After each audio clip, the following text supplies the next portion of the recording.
Muy buenas tardes. Vamos a empezar con la presentación del ingeniero Carlos Luis Navas. El ingeniero aquí presente es experto en energía, es profesor de la Facultad de Ingeniería de la Universidad Católica de Quito, es miembro directorio de la Cámara de la Industria de la Construcción Camicom.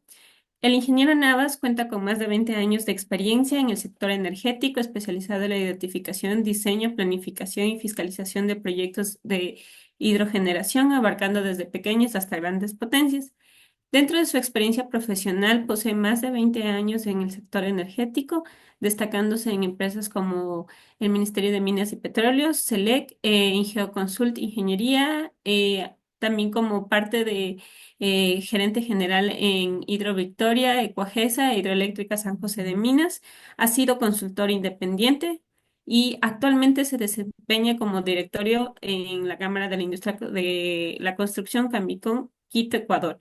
Ejerce como profesional independiente, aportando su experiencia y conocimientos al desarrollo del sector de la construcción y la energía, así como la parte profesional para sus estudiantes y alumnos de la Universidad Católica. Con ustedes, el ingeniero Carlos Luis Navas.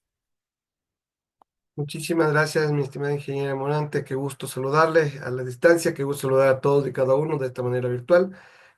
Agradezco a la Asociación Mexicana de Ingeniería de Túneles y Obras Subterráneas la invitación. Para mí es un placer estar desde aquí acompañándoles, desde Quito, Ecuador, y pues, bienvenidos para todos ustedes. La presentación que he preparado, pues no pretende de ninguna manera ser una presentación, una cátedra magistral, más bien todo lo contrario, es una cuestión que pretendo que si es que existe preguntas, pues sean bienvenidas durante la presentación. A veces hay preguntas que se nos escapan mientras uno expone. Es que les invito más bien a participar en la exposición. Sin más, comencemos con la misma. ¿Sí? No sé si me pueden confirmar que están viendo la presentación, por favor. Sí, se ve, gracias. Muchísimas gracias. Listo. Bueno, en este caso la conferencia es de experiencias de la construcción de túneles en una central hidroeléctrica.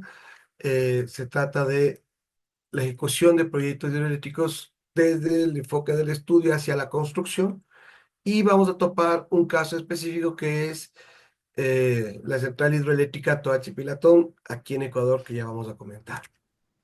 Nos hablamos. Sí, Como objetivo es compartir las lecciones aprendidas y las mejores prácticas derivadas de la experiencia en la construcción de túneles para centrales hidroeléctricas, específicamente aquí en Ecuador y más puntualmente en lo que es el proyecto Toachi Pilatón.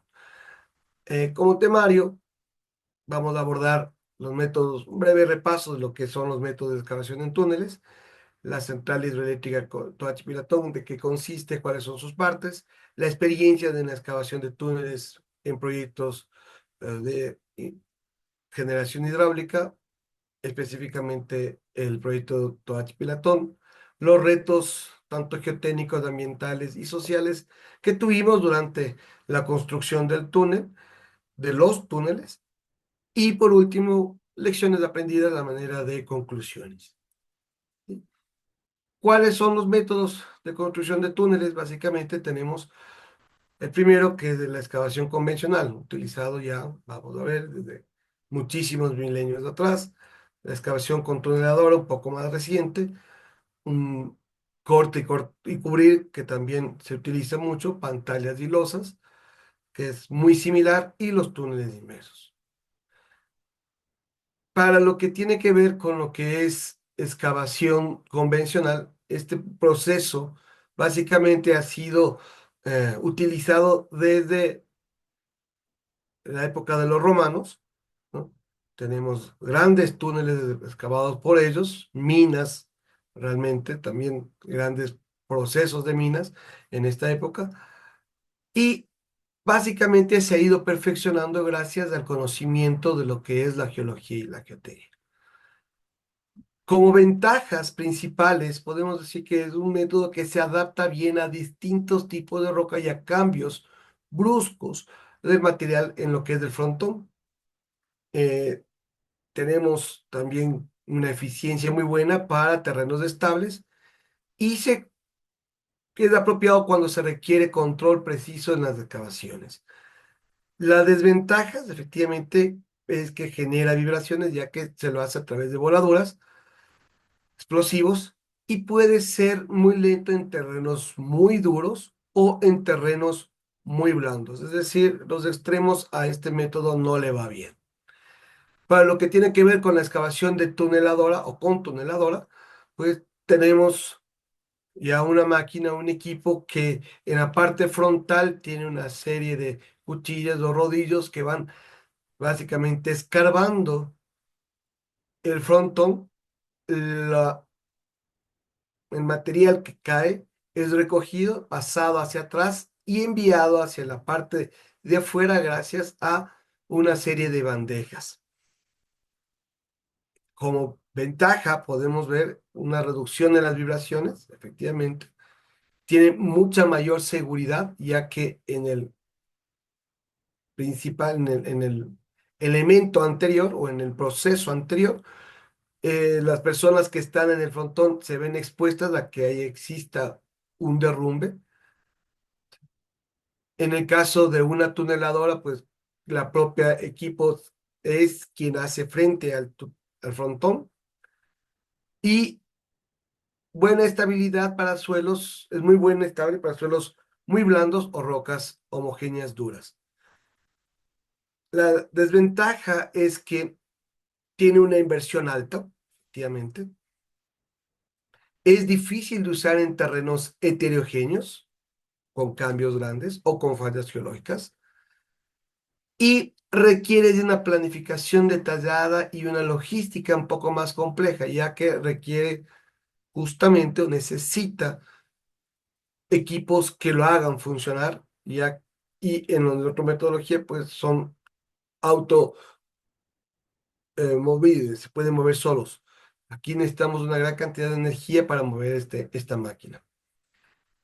El método de cortar y cubrir es muy utilizado específicamente cuando queremos embaular, a veces canales o puentes viales sobre el cual está pasando una vía, ¿sí? Y básicamente esto me permite a mí hacer un corte, construir el elemento y luego cubrirlo.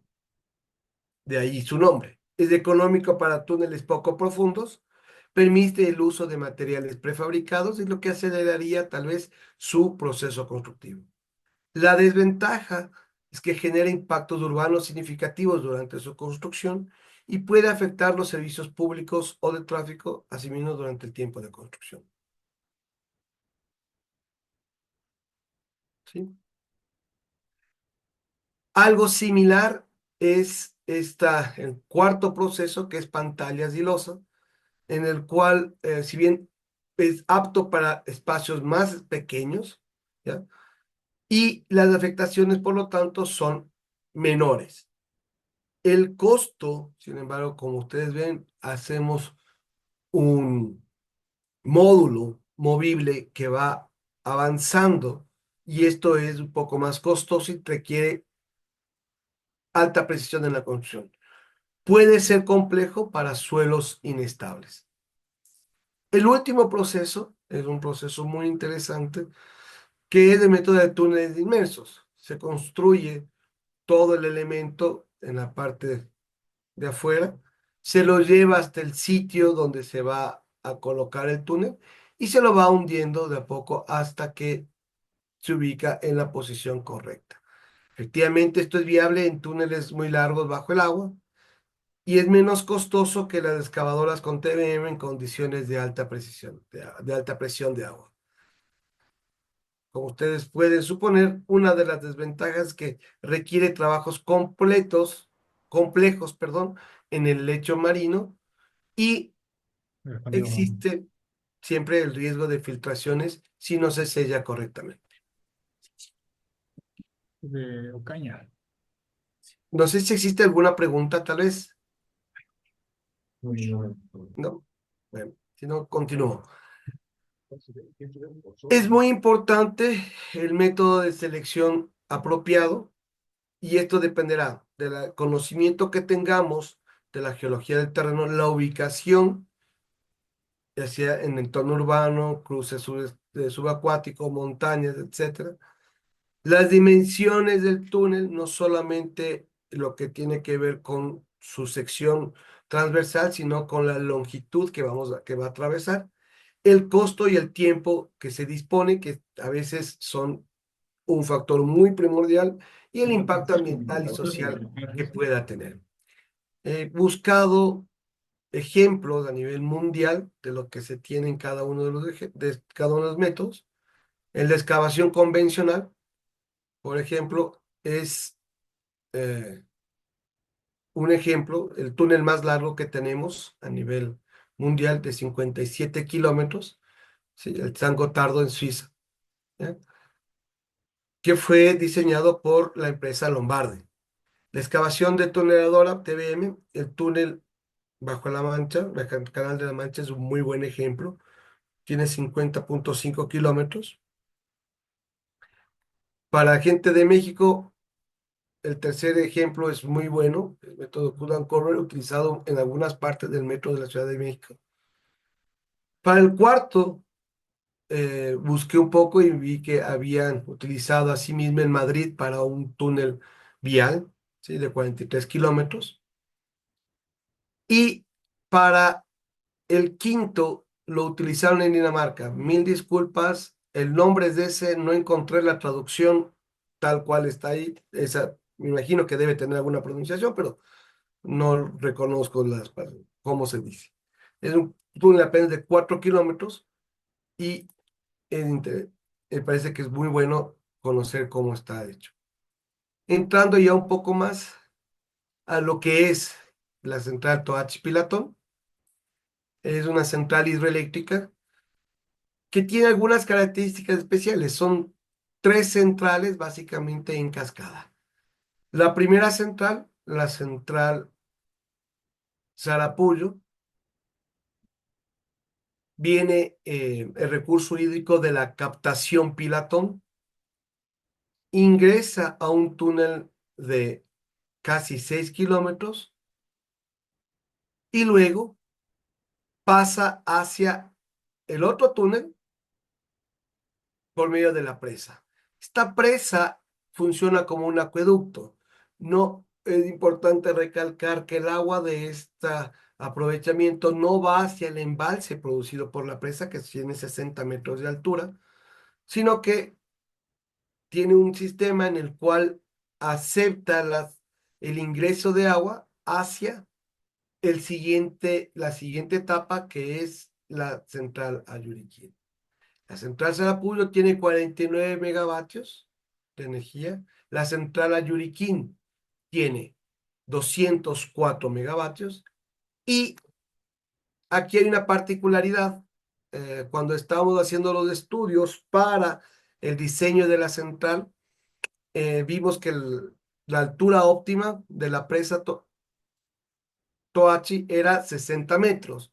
Y la duda fue cómo evacuamos el agua que teníamos que dejar para el caudal ecológico. Son 60 metros de altura, son 4.14 metros cúbicos por segundo, 24,7,365. Entonces era algo que teníamos la duda. Ahí un colega, un buen amigo, Raúl Caicedo, dio la solución de colocar una central hidroeléctrica a pie de presa y que éste iba a generar 1.4 megavatios a fin de romper la energía del caudal ecológico y poder, por lo tanto, construir. Para esto, efectivamente, lo que hicimos es todo un análisis ambiental y estar seguros y cerciorados de que este río pues no tenía en sus cercanías peces, pescados, peces o animales, anfibios o tal vez mamíferos que vivan de este sector. Una vez confirmado esto, se nos permitió hacer esta locura, por así decirlo. Como ustedes pueden ver, el, esta central tiene dos túneles, el túnel Pilatón Sarapullo y el túnel Toachi Ayuriquín.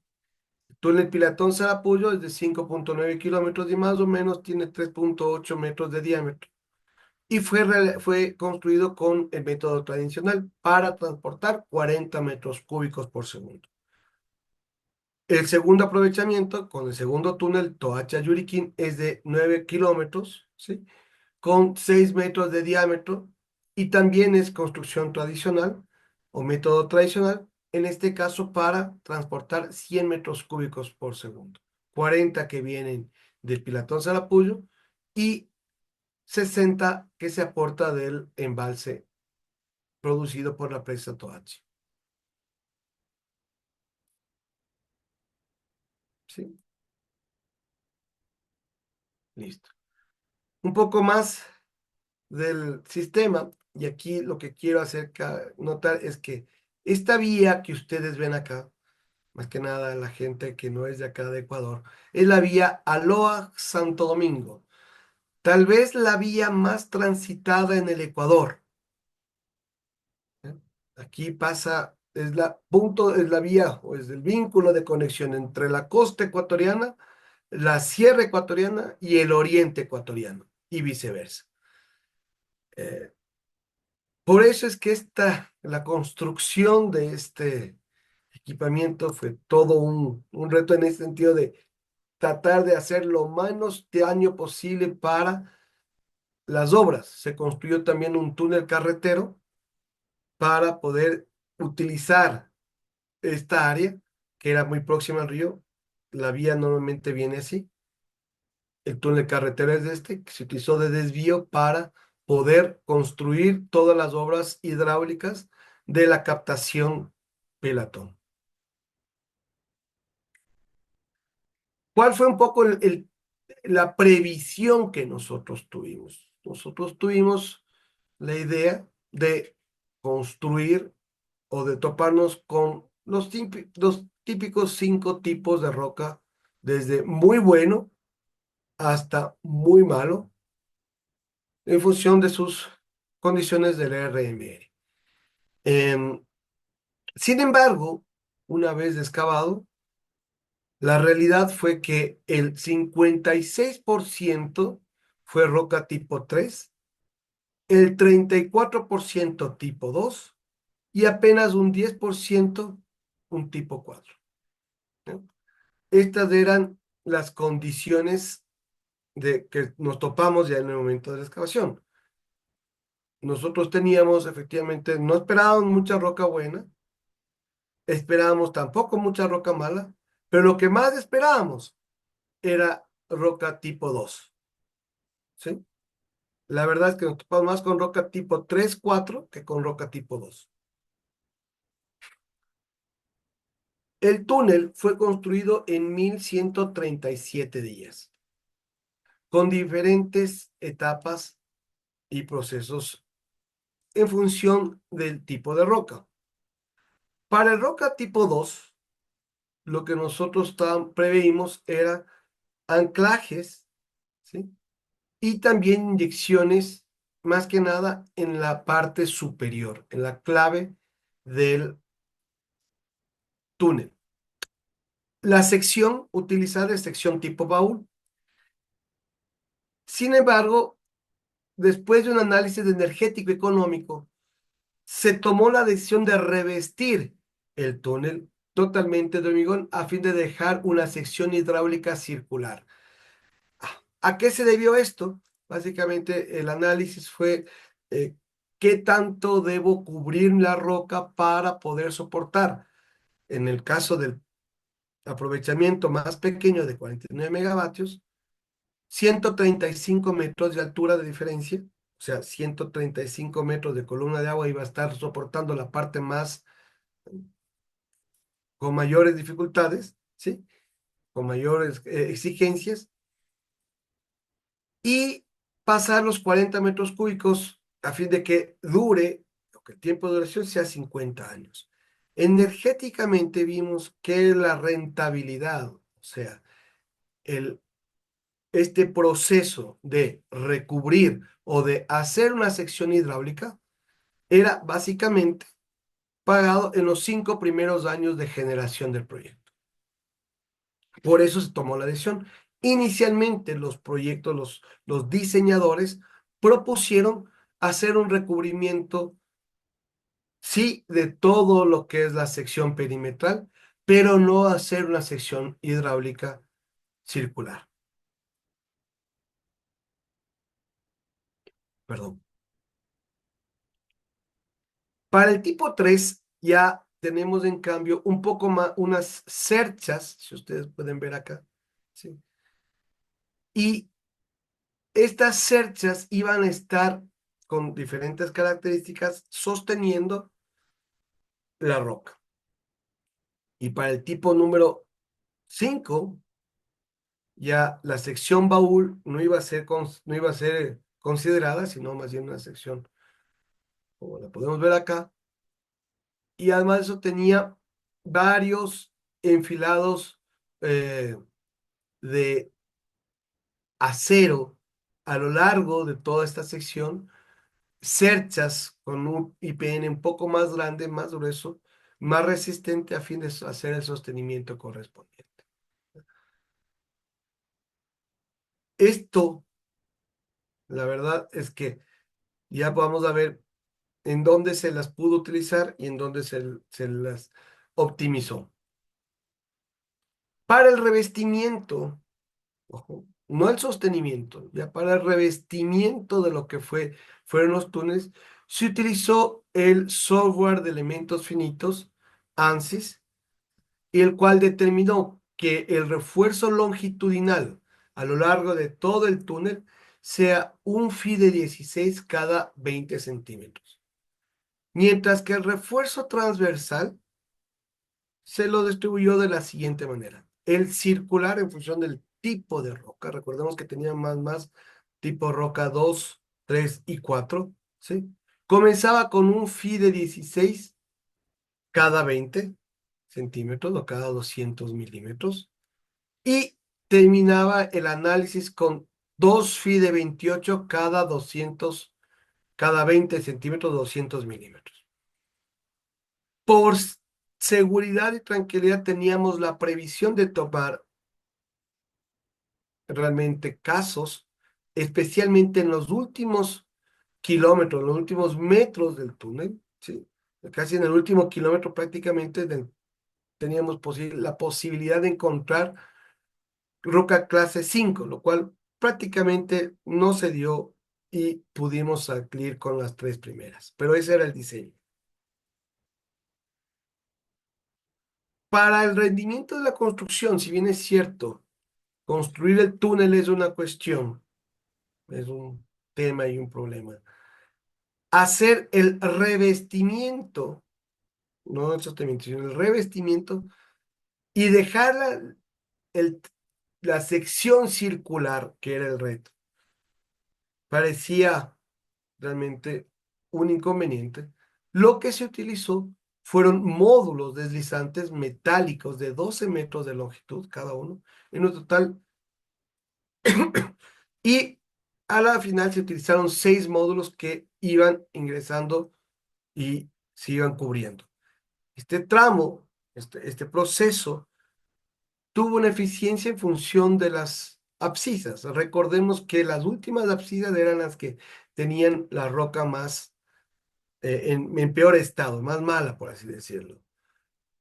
En el primer tramo teníamos roca muy buena y efectivamente no se tuvo que hacer muchas inyecciones de contacto ni tampoco inyecciones eh, de cobertura, ¿cierto? Sino que eh, se pudo hacer simplemente el revestimiento como tal. Y por eso es que tenemos 13,36 metros diarios de avance. Y ya en el último caso, en los últimos kilómetros realmente, el más crítico fueron estos 700 metros prácticamente con 4,21 metros diarios de avance. ¿Sí? Las inyecciones de contacto y de consolidación fueron planificadas desde el inicio y se dejaron justamente los pasadores a fin de poder, una vez que salía el módulo, poder hacer las inyecciones correspondientes. En esta foto podemos ver, en estas dos fotos podemos evidenciar cómo se hizo las inyecciones una vez que ya estaba la sección liberada, ¿sí? Las secciones de consolidación se realizaron en sección completa y el objetivo era mejorar las propiedades mecánicas de la roca, además de completar las inyecciones de contacto. Recordemos que y voy a permitirme regresar a esta lámina, toda la sección, la idea era que toda la masa de la montaña, de la roca colindante, funcionen y sean cooperantes con el esfuerzo que tenía que hacer esta estructura. Estamos hablando de 100 metros de columna de agua, que es bastante presión, y esto no era un elemento estructural revestido de acero, sino era hormigón, ¿sí? Por eso es que las inyecciones, tanto de contacto, las primeras, como las inyecciones de consolidación, eran importantes. Para esto, para las inyecciones de consolidación específicamente, se utilizó un orificio de profundidad de 3 metros, ¿sí? Y las presiones fueron variando en función de la calidad de la roca. Efectivamente, para una roca con mejores características, con mejor competencia, la presión fue menor, y aquellas con con menor competencia fue mayor la presión, ¿sí? En las rocas tipo 4 era obligatorio, en las rocas tipo 3 era a criterio o a discreción de la fiscalización, y en la roca tipo 2 no se iban a realizar, ¿sí? Las inyecciones de contacto fueron mucho más eficientes en la roca número 3, tipo 3, que en la roca tipo 4. Ya las inyecciones de consolidación, en cambio, en la roca tipo 4 nos generó un poco más de problema que en la roca tipo 3, ¿sí? Los porcentajes se encuentran en la parte inferior. ¿Cuáles fueron un poco los retos geotécnicos que tuvimos que afrontar? Realmente fue bastante la variabilidad geológica, que en algunos casos era abrupta, del tipo de suelo o roca, algunas fallas geológicas, especialmente en el túnel Toachi-Yuriquín, los suelos blandos colapsables, especialmente al inicio de la ventana de aproximación del túnel Pilatón-Sarapullo, perdón. Ahí se tuvo que inyectar bastante material para tener algo que excavar, que lo que había era más lodo que nada, era bastante arcilloso el material.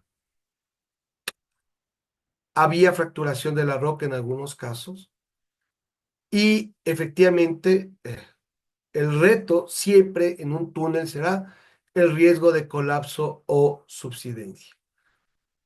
Recordemos que no estamos siempre trabajando con personas, y esto es una cuestión que debemos priorizar en todo y cada uno de nuestras actividades. Son ellos los principales actores, por lo tanto, son ellos y somos nosotros quienes vamos a tener que cuidar nuestra seguridad. Para ello, para contrarrestar estos posibles riesgos o desafíos, ¿sí?, se trató de contar con la mejor calidad de los estudios geológicos y geotécnicos que pudimos tener, ¿sí? Siempre habrá necesidad de un poco más. Caso anecdótico, a manera de experiencia,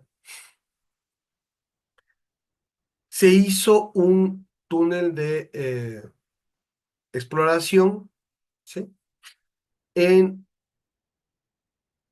o para la casa de máquinas Ayuriquín. Imaginemos un rectángulo.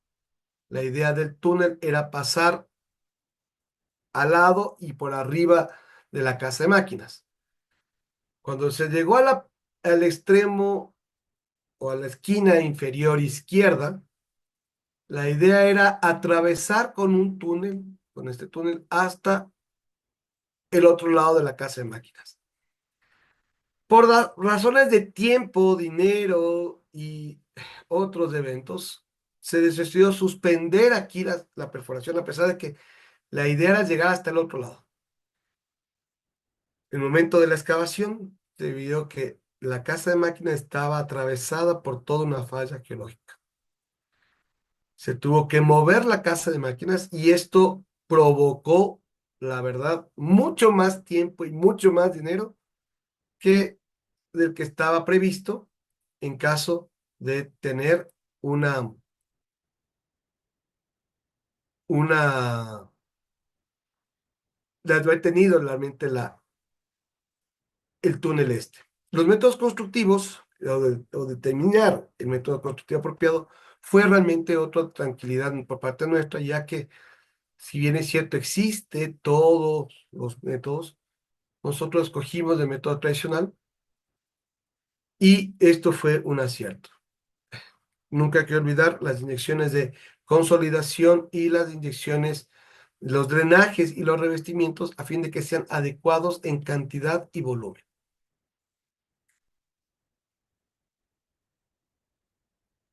¿Sí? En cuanto a la parte ambiental, eh, estamos pasando por nuestra tierra es siempre, no está permeable totalmente, tenemos muchos acuíferos, y el rato que construimos un túnel, le estamos dando la facilidad al agua que vaya por ahí.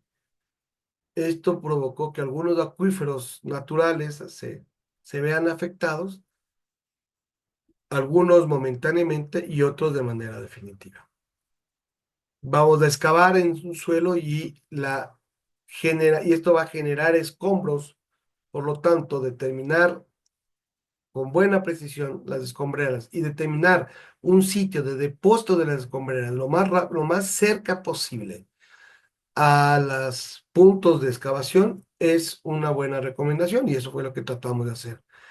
Además de eso, siempre hay el riesgo de contaminación de agua. En otro proyecto hidroeléctrico, no en este, nos topamos con un esquisto silicítico grafítico. Esto quiere decir que yo lo sabía decir, que eran un montón de hojas una sobre la otra y en medio de ellas grafito, aceite.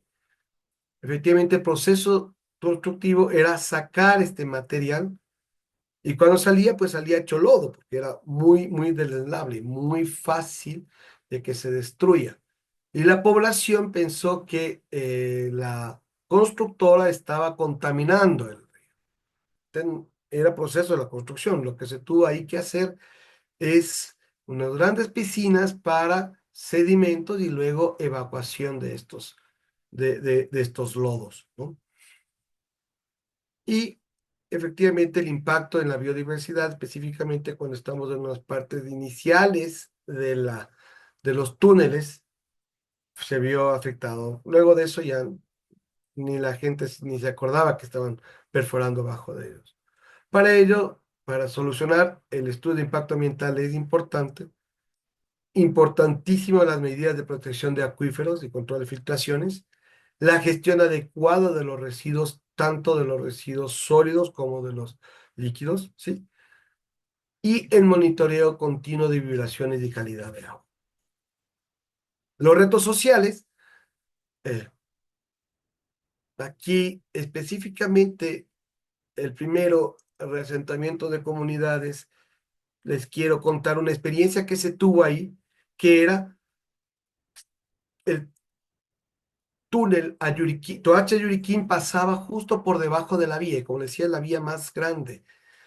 Y cruzaba el túnel de acceso por un local de atracción nocturna y otro local que era el cementerio. Teníamos que reubicar los dos. El rato de tratar de reubicar el cementerio, la política fue a dar anuncios, ya sea en las misas o a través de la jefatura política de la ciudad contigua a la cual pertenecía el cementerio, para que la gente vaya y se inscriba y diga quiénes son y si tienen algún familiar, en el cementerio que avisen y pongan sus números de contacto. Cuando tuvimos ya un número muy pequeño de personas que nunca se acercó nadie a reclamar los muertos, comenzamos a llamarles vía parlante con vehículos.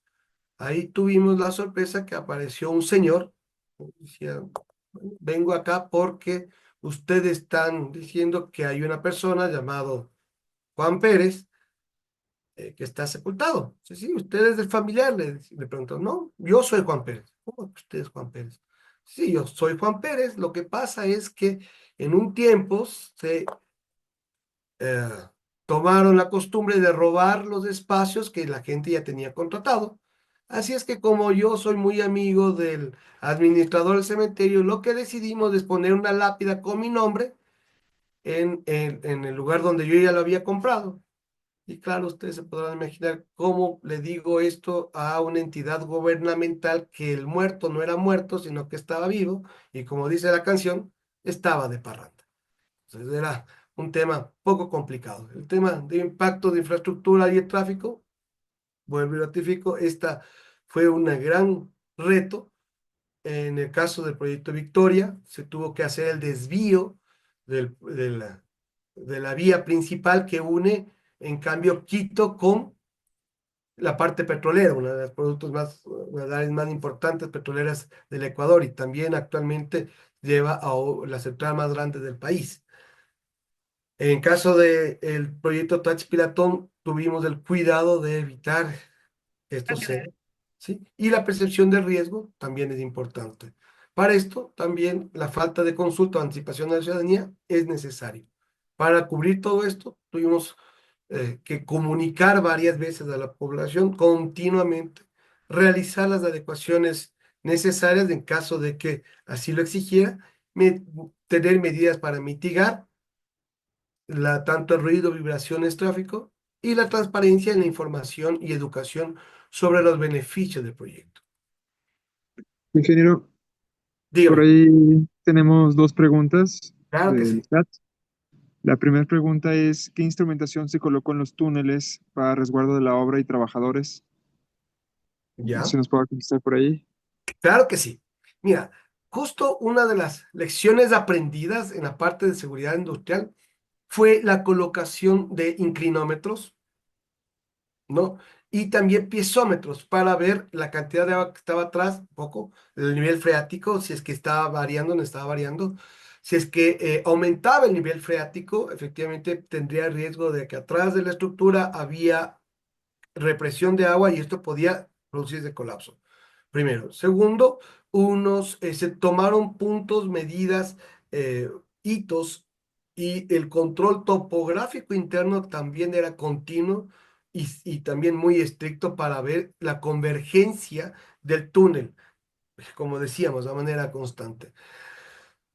Eh, Aparte de estos dos grandes, que son muy simples, muy sencillos métodos, instrumentación adicional no se colocó sino hasta después de que teníamos ya la obra ya sostenida. Y esto era para más métodos constructivos que perdón, para métodos de la eficiencia del proceso constructivo antes que para la seguridad. Una vez que teníamos revestido y ya el proceso, el túnel, ya no se utilizó más eh, elementos.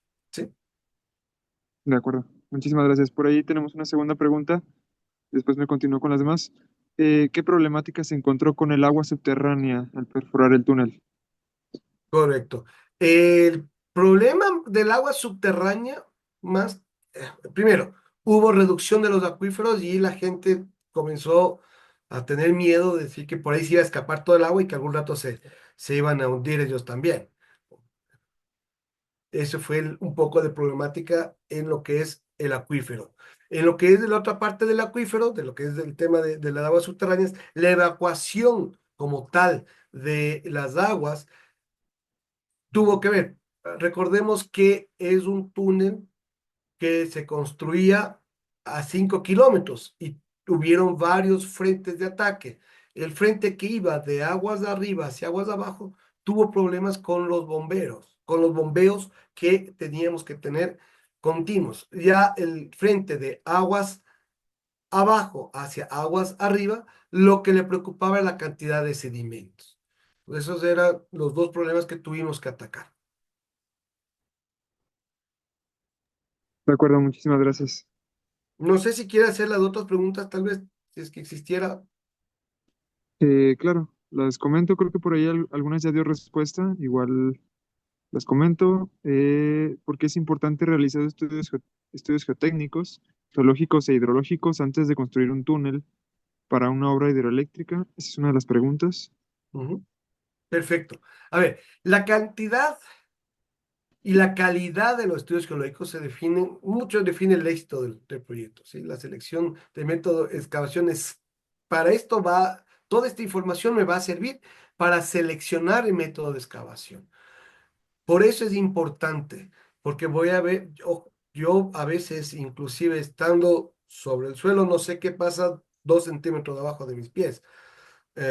Por eso es importante saber y hacer estudios de calidad y la aerofotogrametría o la geografía, la geología aérea también es importante ver cómo, qué sucede. Las fotos aéreas antiguas comparadas con las nuevas me van a dar a mí índices de por dónde puedo yo comenzar a investigar los estudios, hacer los estudios geológicos geotécnicos, los hidrogeológicos es muy importante y efectivamente conocer las épocas de lluvia para ver cuándo voy a tener que tener o puedo estar teniendo un aumento de caudal. Recordemos que el agua atrás de las estructuras se va llenando, ¿sí? Con las lluvias y esto va a generar presión hacia las paredes del túnel que por facilidad se van a converger y pueden cerrarse y pueden causar eh, muertos. Sí, esa Claro, sería la respuesta. muy bien. La última pregunta por ahí preguntan que si encontraron zonas de cizalla o las que se conocen como shear zone de gran amplitud en el túnel y cómo las trataron, cómo las solucionaron en caso de que se hayan encontrado. Y también, ¿y cómo se trató el esquisto grafitoso? Tal vez se lo considera como roca o suelo, pero por el comportamiento mencionado. A ver, el esquisto silicítico, grafítico, es un esquisto, creo que en la gran mayoría de aquí conoce, que el silicítico es el material y se lo trató a buena hora, en este caso del Victoria, era un túnel con una sección mucho más pequeña. Hablamos que el túnel que estamos tratando tiene 3,8 metros de diámetro. Este era de, si la memoria no me falla, 3 metros de diámetro. ¿Sí? Apenas pasaba un vehículo pequeño por ahí. Ese fue a la final, un gran error porque conllevó a muchas dificultades en la excavación. Pero al ser una sección tan pequeña, era autosostenible. Y al ser autosostenible, pues pudimos avanzar tranquilamente. Sí hubo complicaciones en el esquisto, pero se logró salir gracias a las dimensiones tan cerradas que tenía el túnel, por un lado. Y por otro lado, sí nos topamos con fallas, específicamente en el túnel Toacha Yuriquín, ahí hubo una falla enorme en el túnel de acceso y lo que tuvo que hacer es por tranquilidad, pues no, era una falla, no era una cizalla, se tuvo que tratar de cambiar de la mejor manera el trazado y hacer la casa de máquinas más hacia adelante. Y cuando nos topamos con cizallas o pequeñas, pues eh, la recomendación del proceso constructivo indicaba que el contratista debía mandar sondeos horizontales después de cada perforación. La verdad, esto no se logró realizar. Hubiese sido muy bueno para tranquilidad de qué es lo que vamos a ver, a esperar y en función de eso planificar. Sin embargo, contamos con excelentes técnicos que supieron interpretar bien la roca para poder salir adelante con el proceso constructivo. ¿Cómo se lo resolvió? Con un poco más de, de, de reforzamiento, de revestimiento, de sostenimiento, perdón. ¿Sí? Así se lo resolvió. Muchas gracias. Gracias a ti, Javier. Gracias a todos por preguntar. Como lecciones aprendidas, volvemos al tema de calidad del estudio geotécnico, define mucho el éxito del proyecto y esto va a derivar en la selección del método constructivo.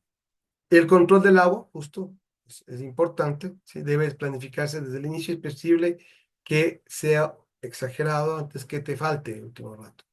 La convergencia del túnel debe ser monitoreada de manera constante y actualmente, gracias a los modelos BINI que pueden incluir temas geomecánicos, podemos prever problemas y ajustar presupuesto, que es algo que al inversionista siempre le tiene preocupado.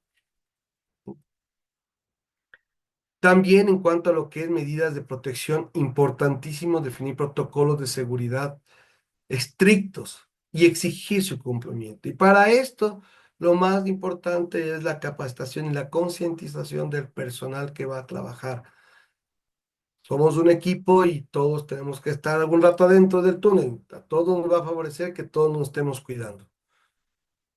El manejo de escombros y del agua es fundamental en el tema tanto ambiental como de seguridad. Y la aceptación de la población es básico. Esto nos ayudó mucho a poder flexibilizar las medidas que tuvimos que tomar. Y hablando de flexibilización, lo que uno planifica es de una cuestión y lo que uno encuentra a veces es de otro. Por lo tanto, hay que saber adaptarse conforme vamos avanzando. La coordinación eficiente entre promotor, fiscalizador y constructor es algo que se requiere todos los días, 24/7, 365.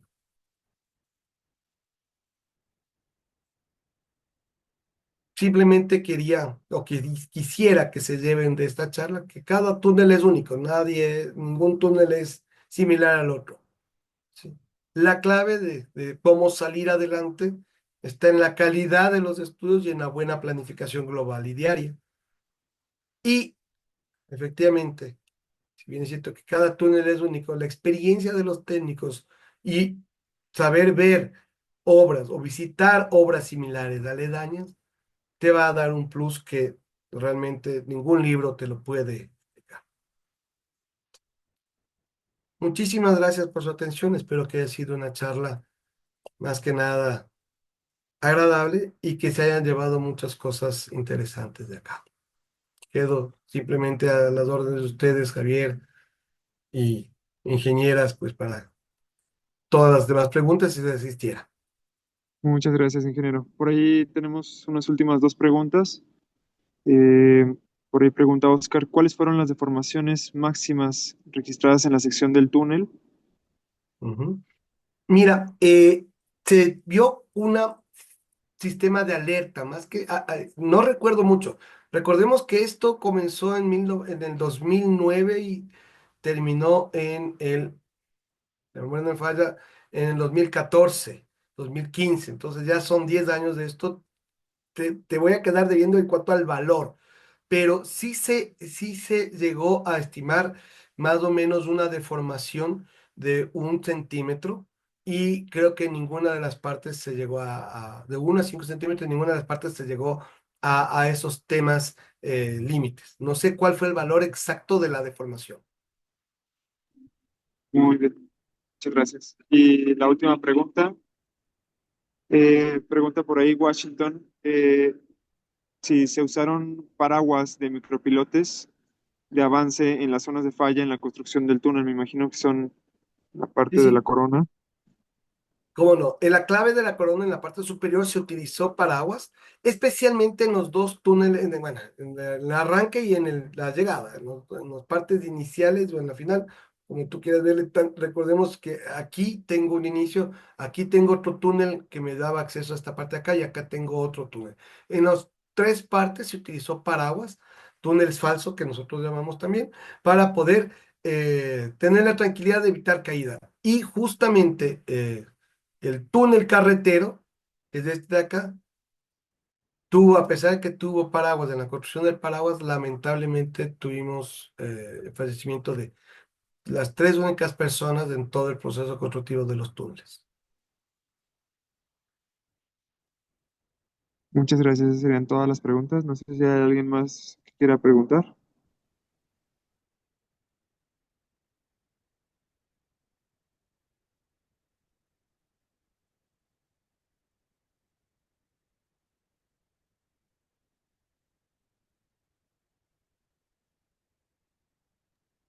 Pues me parece que no hay ninguna pregunta. No sé si estés por ahí, Mari.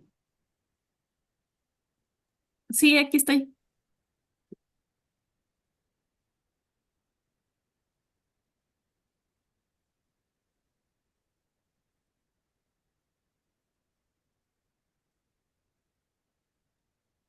Listo, pues no sé si, Mari, tengas alguna duda.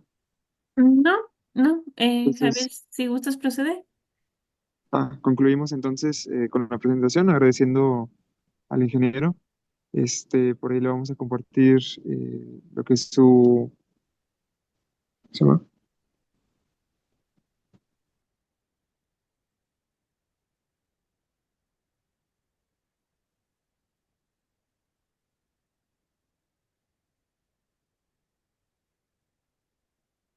Creo que, ¿aló? Javier, ¿no te escuchamos? Sí.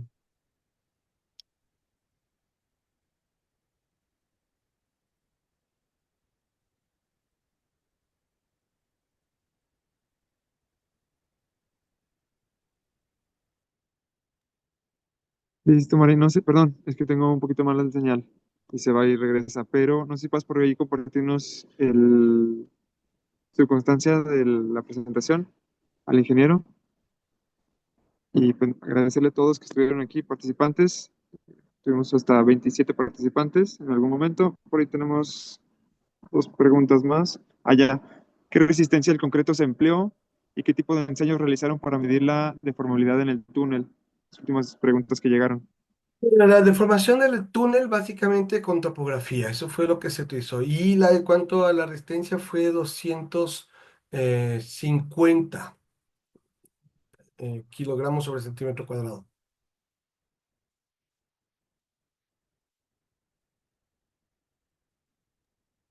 De acuerdo, muchísimas gracias, ingeniero. Encantado, encantado. Mari, por tu parte, ¿algún comentario? Ninguno. Listo, ingeniero, le hacemos llegar igual de todos modos su reconocimiento. No, pues Igual muchísimas lo proyectamos gracias. por aquí Un gusto, un y placer estar agradecerle por acá su con todos tiempo. ustedes. Que van, siempre a las órdenes. Muchísimas gracias. Esperamos más adelante contar igualmente con su participación y estarlo molestando por acá. Nunca molestes, un gusto. Que pasen muy bien, una excelente noche y espero verles próximamente. Muchísimas gracias igualmente. Gracias, ingeniero Navas. Muchas gracias a los Gracias, hasta participantes luego. Buen también. día, buena noche.